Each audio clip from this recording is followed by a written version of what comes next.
Bonsoir et bienvenue dans le premier magazine vidéo des Pyrénées-Orientales diffusé sur TV4. Dans ce numéro, vous allez découvrir une des meilleures solutions pour faire construire votre maison en toute sécurité, la rose canétoise et les festivals de rock qui fleurissent dans notre merveilleux département. Restez avec moi.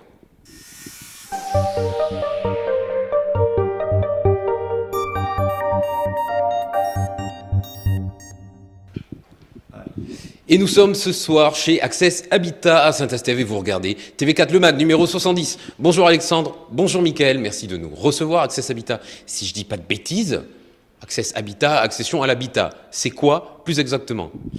Tout à fait, tu as bien compris le terme. Donc nous, on est maître d'œuvre, on est spécialisé dans la construction de maisons. Donc notre travail, c'est de concevoir le projet avec le client, donc concevoir tout ce qui est plan.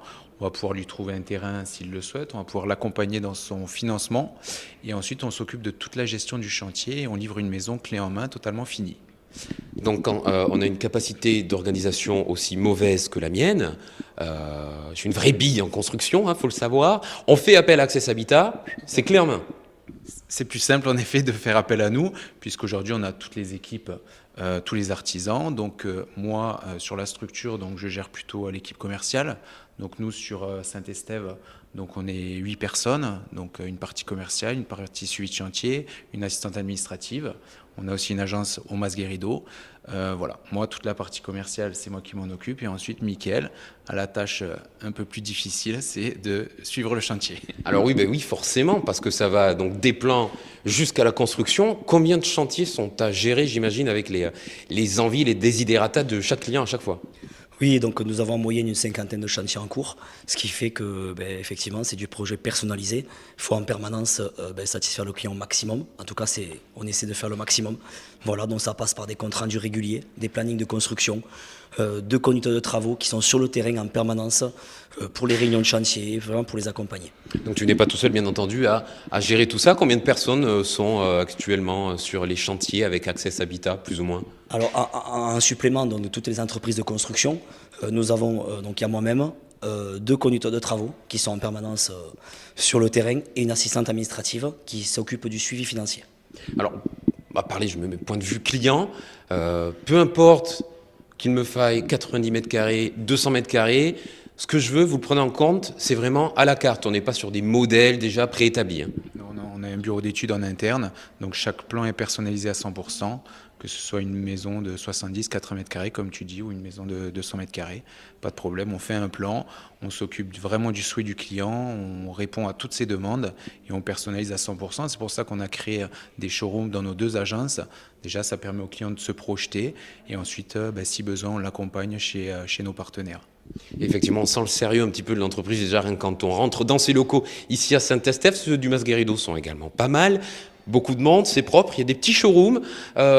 Moi, j'ai envie de savoir un des projets les plus importants dont vous êtes fiers en ce moment, que vous êtes en train de gérer. On ne va pas tous les citer, mais...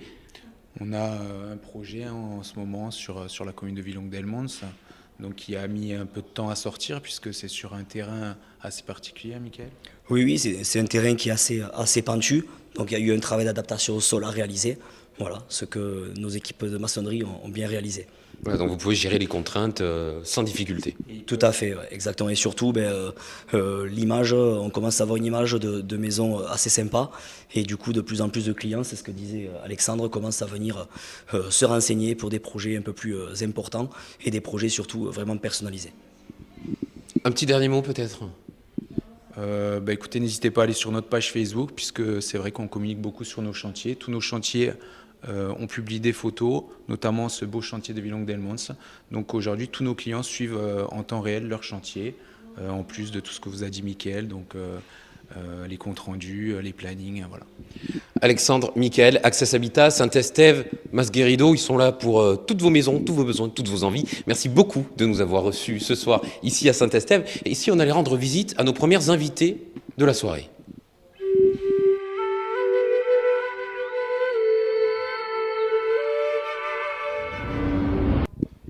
Et je reçois donc nos premières invités EES de la soirée, Fatih et Sabrina. Bonsoir. Bonsoir Loïc. Vous venez de nous parler ce soir de quelque chose qui colle à l'actualité, puisqu'on rentre tout juste dans Octobre Rose. On va parler de la rose canétoise. Mais qu'est-ce donc ?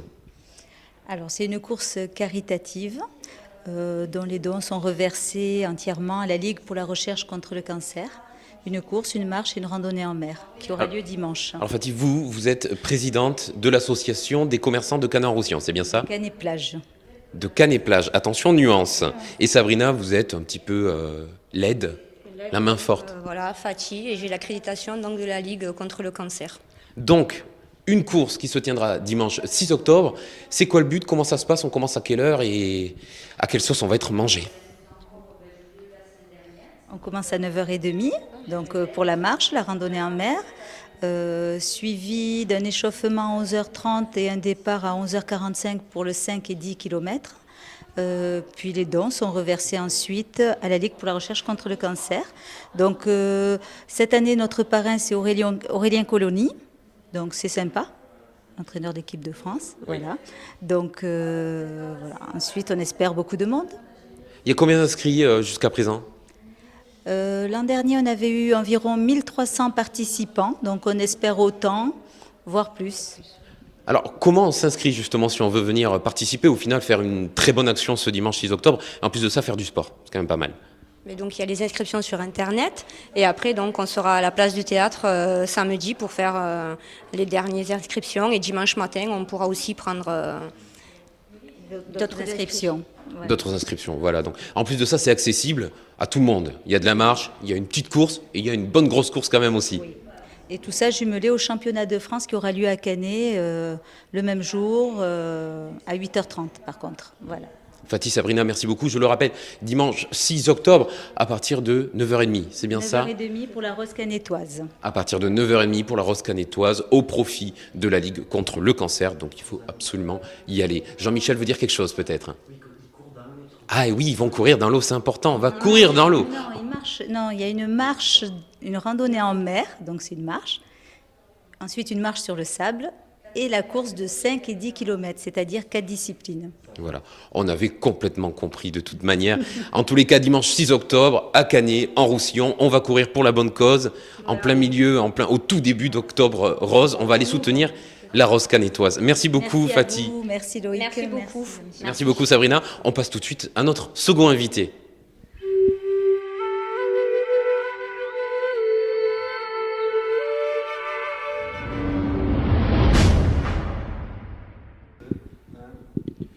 Et donc, changement de décor pour ce deuxième invité. Je suis avec Patrick. Patrick, c'est l'invité un peu rock'n'roll de l'émission. Bonsoir, Patrick. Bonsoir. Bonsoir, Loïc. Merci. Comment ça va? Ça va très bien, là, puisque je viens présenter, grâce à vous, grâce à TV4, les Festi-Rock on My Village. Alors, effectivement, on va parler de Festi-Rock, j'allais le dire, le nouveau festival rock qui existe depuis pas si longtemps que ça. Cette année. Parle-nous-en. Cette année, donc c'est une idée que j'ai eue en septembre l'année dernière. Dans mon canapé, ça fait toujours rigoler, mais c'est vrai. L'idée, c'était de faire tourner les groupes locaux, de reprise et de composition, et de mélanger les deux. Parce que souvent, dans les festivals, c'est des groupes de compos, rarement et là, j'ai essayé de mélanger les deux. Mais par contre, comme je fais faire ces festivals sur des mairies, il fallait que ça soit des morceaux que les gens reconnaissent. Donc, il y a un groupe de compos, et 2 groupes de reprises. Que des groupes du cru locaux. Dans la mesure du possible, oui. Voilà. Donc là, cette année, ça a été quasiment le cas, sauf un groupe, parce que j'ai eu des soucis pour trouver des groupes de compos qui tiennent la route, quoi. Et puis certains à qui j'ai demandé, qui n'étaient pas tellement convaincus. Et pourtant, là, il y a la matière, puisqu'on a quand même... alors, je travaille avec BAT 66, c'est une asso qui a une grosse sono, 18 000 watts de son, vraiment la totale, quoi. De la pyrotechnie, on a une mise en scène, il y a des moines sur la scène, il y a des canons. Enfin, je veux dire, on a essayé de faire un truc vraiment cool, quoi. Il y a des moines sur la scène, c'est ce qu'il vient de dire. Scène, Ça va être c'est très rock. rock. Non, c'est pas ça, c'est que les moines viennent sur la scène pour allumer les canons qui tonnent, quoi, juste avant que le groupe y commence, quoi. D'accord, une fois la soirée terminée, on finit dans le confessionnal, à mon avis. Pas tout Cette année, ça a été un franc succès. Déjà, combien de dates ont eu lieu? Il y en a eu 7. On a eu à Argelès-sur-Mer, donc on a eu 2800 personnes, selon la police municipale, puisque là on a joué sur un parking, entre 2800 et 3000 personnes quand même, d'accord. Il y a eu Port-Vendre, il y a eu Bagnols-sur-Mer aussi, où ça s'est vraiment bien passé. D'ailleurs, à tel point que le lendemain ou le surlendemain, je suis allé voir le maire pour lui demander, parce qu'il faut toujours aller voir après si les gens sont contents, où est-ce qu'on a pêché, parce qu'il ne faut pas toujours dire qu'on est les meilleurs. Et le maire de Bagnols m'a dit non, c'était super, on s'est régalé, on vous reprend l'année prochaine. Voilà. Donc la prochaine édition de Festi-Rock, Voilà. on a déjà une idée d'où ça va se tenir et un petit peu les groupes qu'on va pouvoir voir. Alors les groupes, je vais déjà reprendre beaucoup de ceux que j'ai pris cette année, mais j'attends que d'autres groupes me contactent. Alors principalement. On lance un appel donc. Voilà, c'est un appel, on va dire ça comme ça, oui, ça peut s'appeler comme ça. Il suffit d'aller sur la page Facebook des Festi-Rock on My Village et de me contacter en MP. Là, cette année, j'en suis déjà. Il y a la mairie du Soleil qui l'a pris, Youpia, Bagnols-sur-Mer qui l'a repris. Et puis là, j'attends, normalement, Argelès le renouvelle, normalement. Port-Vendre aussi. Mais bon, c'est toujours pareil. Là, on est sur la fin de la saison, donc ils ont tous bien bossé énormément et ils attendent un petit peu pour... Voilà, donc il y aura de toute manière, on pourra retrouver le Festi-Rock. Il y aura une farandole de villages, on espère qu'ils vont récupérer ce festival. Merci beaucoup Patrick. Mais juste pour finir, le concept où c'est intéressant dans le concept, c'est que même si une mairie reprend le Festi-Rock d'une année sur l'autre, c'est pas comme certains grands groupes où chaque année c'est plus ou moins la même chose. C'est la mairie d'ailleurs de Cabestany, c'est une responsable de la mairie qui m'a fait toucher du doigt ce truc-là. C'est que chaque année, c'est toujours les Festi-Rock, mais dans chaque village, on ne remettra jamais les mêmes groupes, quoi. Ce qui fait que chaque année, on aura un spectacle différent. Un festival un petit peu mobile du coup. C'est des groupes qui changent, mais le festival et l'esprit du festival reste le même. Voilà. Merci beaucoup Patrick. Merci à TV4. On se retrouve très bientôt au Festi-Rock et on continue l'émission bien entendu. Le groupe Cavac, constructeur d'ouvrages publics et privés, s'est diversifié dans la promotion immobilière et poursuit son expansion dans les métiers de l'immobilier. Le groupe Cavac est à la recherche de foncier. Vous vendez ? Vous avez un projet ? Rendez-vous sur www.cavacgroup.com. Nous sommes le mardi 1er octobre. Bonjour, bienvenue sur tv4.fr. Encore un peu de patience avant de rechausser les skis. La saison n'a pas encore commencé, qu'il y a déjà une bonne nouvelle. On pourra de nouveau skier à Puy-Valador cet hiver. La commune a réussi à trouver un investisseur privé. Cerise sur le gâteau, il est déjà bien connu dans le coin car il s'agit de l'ancien maire du village, Julien Sabartès, géomètre de profession installé à Carcassonne. 2 ans après la fermeture du domaine skiable, le nouveau patron de la station a prévu d'investir 600 000 € pour pouvoir relancer les remontées mécaniques. Mais dans un premier temps, on ne pourra dévaler que le bas de station, soit un peu plus d'une dizaine de pistes. Julien Sabartès a également prévu de s'appuyer sur le développement d'activités 4 saisons pour pouvoir faire face aux aléas climatiques. L'enquête sur le drame de Sayagouz dimanche soir après la mort d'un homme et de sa petite fille de 8 ans. Une enquête qui se dirige vers un infanticide. Le couple venait d'arriver dans la commune de Cerdagne, était en instance de séparation. Le frère jumeau de la petite victime récupéré par les secours n'a pas été blessé mais il a été hospitalisé choqué à Puy-Cerda. Les agents des finances publiques toujours mobilisés, la grève tournante continue. Hier c'était aux agents de la trésorerie HLM de Perpignan de cesser le travail. Aujourd'hui ce sont leurs collègues de Saint-Laurent-de-la-Salanque qui ont pris le relais. Les agents des finances publiques protestent toujours contre les suppressions de postes et les fermetures de trésorerie dans les PO. Le calendrier des travaux de réfection de la nationale 116 au niveau du barrage du Riubanis a été dévoilé hier. La chaussée, vous le savez, s'est affaissée en aval de Villefranche-de-Conflans. Les travaux débuteront lundi prochain et devraient durer jusqu'au 22 novembre. Comme aujourd'hui, la circulation sera alternée tout le long du chantier, sauf entre le lundi 21 octobre et le samedi 26 octobre. Pendant cette semaine, la route sera totalement fermée à la circulation. Pour relier Prades et Villefranche-de-Conflans en voiture, il faudra prendre une déviation passant par les petites routes du Conflans et ses petits villages comme Caudalé, Fillols ou Corneilla de Conflans. Vous retrouvez ce Flash Info sur notre site internet tv4.fr ainsi que sur notre chaîne YouTube. Vous pouvez également nous suivre sur les réseaux sociaux Facebook, Instagram et Twitter. Bonne soirée et à demain. Les agents des 6 communes de la communauté de communes Sud-Roussillon sont initiés aux techniques de la permaculture. Ces méthodes pourraient être mises en place sur le terrain par les services des espaces verts. En tout cas, nous, on vous encourage à utiliser ce genre de solution. On regarde un reportage Sud-Roussillon produit par TV4. Donc, est-ce que dans les villages ou ailleurs, vous avez, vous, à gérer des fois des espaces de bord de route comme ça? On est avec les agents de la communauté de communes Sud-Roussillon et on est en train de faire une formation sur la gestion permaculturelle appliquée aux paysages et aux espaces verts. En permaculture, on parle de biomimétisme ou d'écomimétisme. Du coup, vous allez vraiment toujours vous poser la question de savoir si vous êtes en train d'appliquer quelque chose qui est à peu près raccord avec ce que fait la nature, ou si vous êtes complètement à l'opposé de ce que la nature aurait fait naturellement, ce serait passé.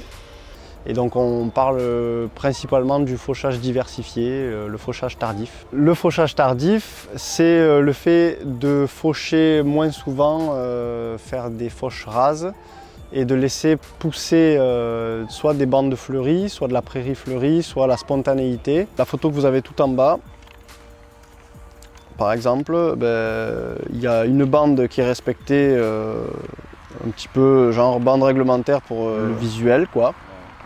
Et vous avez un espace qui est laissé en fauche tardive, en prolongement. Si derrière cet espace qui est prolongé en fauche tardive, là, vous avez une bande d'arbres, vous avez des arbustes, vous avez encore visuellement une autre strate et une dimension qui fait qu'au niveau paysager, c'est quand même esthétique, quoi. La permaculture, c'est pas vraiment de la technique en soi, c'est des méthodologies de réflexion, c'est de la conception, on dit du design en permaculture. Vous êtes en ville, vous entretenez des espaces au bord des routes, il n'y a plus de troupeaux qui courent, qui broutent, il y a moins de vent peut-être au centre-ville, plus de chaleur au centre-ville. La nature est déréglée et les systèmes devraient s'inspirer de cette nature qui n'existe plus.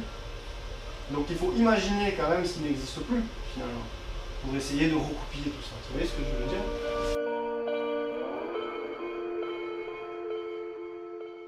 Vous avez un petit massif ou quelques arbustes et encore derrière des grands arbres, esthétiquement, ça crée une profondeur dans le visuel qui change complètement, à mon avis, par rapport au fait d'avoir une coupe rase jusqu'aux premiers arbustes, quoi.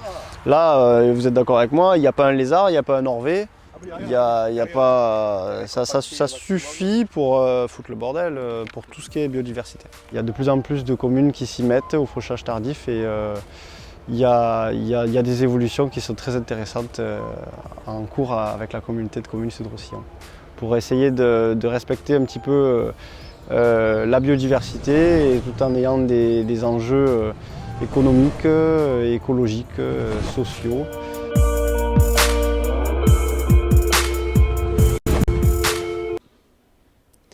TV4, le MAG, c'est terminé pour aujourd'hui. On se retrouve demain à 17h pour le Flash Info quotidien. Et pour moi, la semaine prochaine, mardi 19h40, toujours en direct et en multidiffusion sur Littoral FM TV, les réseaux sociaux, Facebook, YouTube, Twitter, Periscope, bref, un peu partout. Très bonne soirée à vous tous, à la semaine prochaine. Bye bye.